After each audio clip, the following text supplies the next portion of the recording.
But love me for love's sake, that evermore thou mayest love on through love's eternity.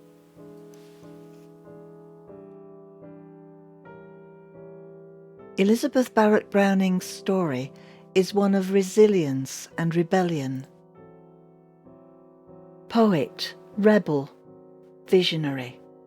Her life was a battle between confinement and freedom.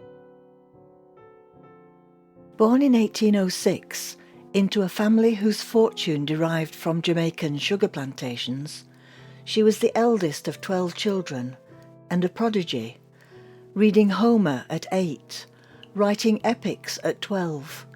From the beginning, her life was defined by intellect and imagination.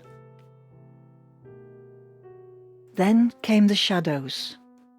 At 15, Elizabeth fell ill with an unknown condition, leading to chronic headaches, exhaustion, lung problems, and spinal pain that left her nearly immobile at times and lasted for the rest of her life.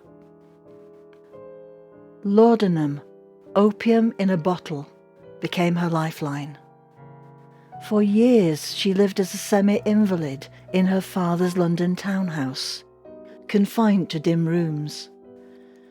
The death of her mother when she was 22, followed by the tragic loss of 2 brothers, plunged her into deep depression. Yet Elizabeth's mind never surrendered to illness, grief and confinement. She wrote with relentless passion, and by her mid-30s had become one of England's most acclaimed poets. Her 1844 collection, simply entitled Poems, electrified the literary world, combining expressive elegance with moral depth. Her work demonstrated the qualities that would shape her legacy. Some even suggested she might become poet laureate.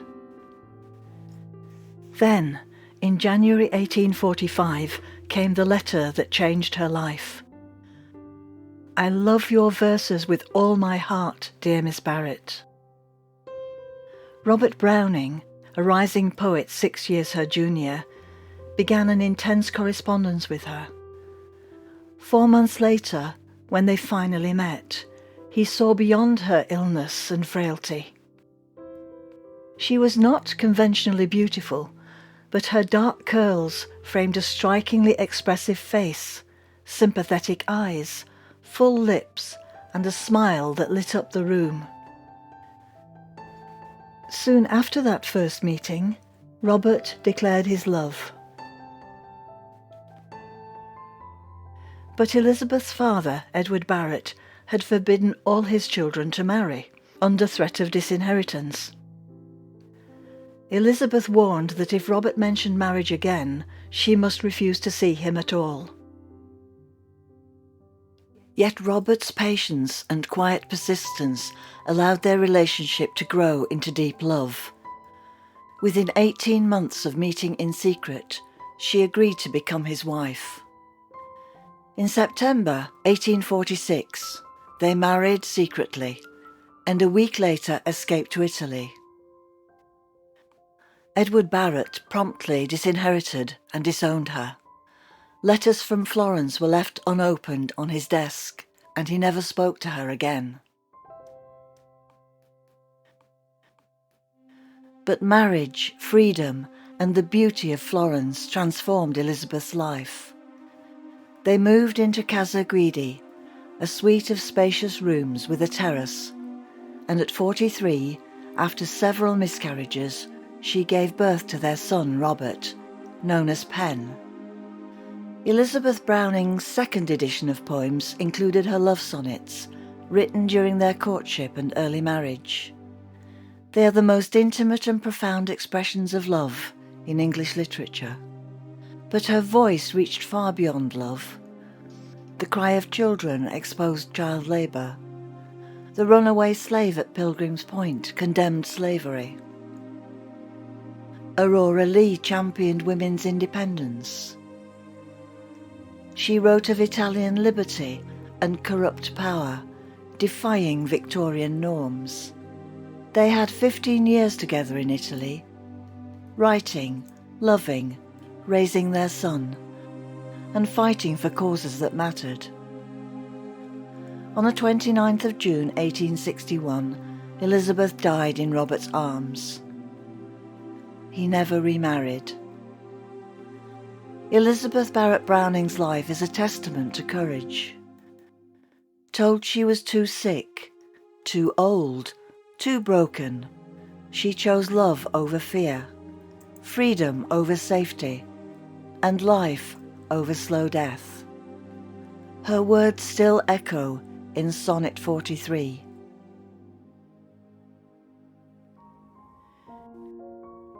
How do I love thee? Let me count the ways. I love thee to the depth and breadth and height my soul can reach, when feeling out of sight for the ends of being and ideal grace.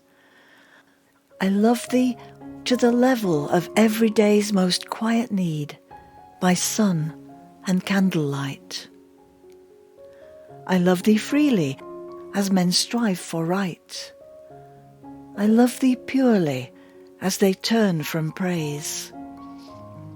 I love thee with the passion put to use in my old griefs, and with my childhood's faith. I love thee with a love I seem to lose with my lost saints. I love thee with the breath, smiles, tears of all my life. And if God choose, I shall but love thee better after death. These lines are not just poetry. They're a proclamation of her courage. They remind us, be brave, love fiercely, speak boldly, live life fully, because the world will always tell you what you cannot do. Elizabeth answered with a sonnet and a life that defied every rule.